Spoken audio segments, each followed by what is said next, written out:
Lionel Messi তার ফুটবলীয় ক্যারিয়ারে শত শত প্লেয়ারদের মোকাবেলা করেছেন, ড্রিবল করে কত শত ডিফেন্সিভ মিডফিল্ডারদের ফাঁকি দিয়েছেন তার কোনো ইয়াত্তা নেই।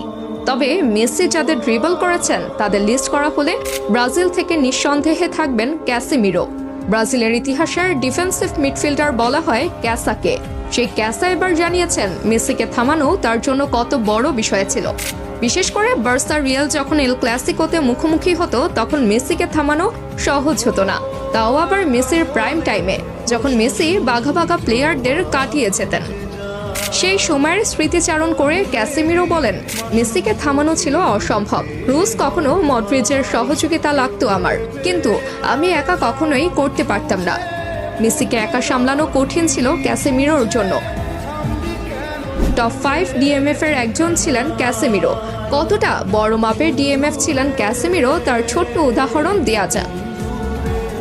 2018 রাশিয়া বিশ্বকাপে যে ম্যাচে ক্যাসেমিরো ছিলেন না, ওই ম্যাচে বেলজিয়ামের বিপক্ষে হেরে বিদায় নিয়েছিল ব্রাজিল। সেই ব্রাজিলের সেরা ডিফেন্ডারের মুখে এমন বাণী। এ থেকে স্পষ্ট হয় মেসির মতো অ্যাটার প্লে মেকার দ্বিতীয়টি পায়নি ফুটবল বিশ্ব।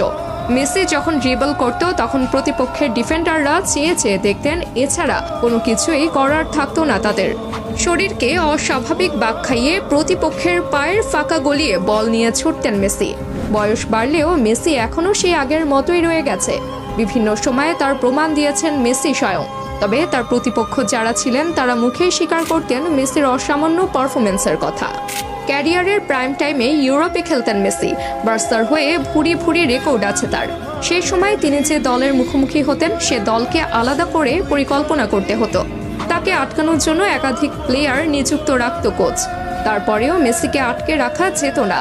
মেসি এমন একজন ফুটবলার ছিলেন যিনি মুখে কথা বলতে পছন্দ করতেন কম, কাজে প্রমাণ করতেন।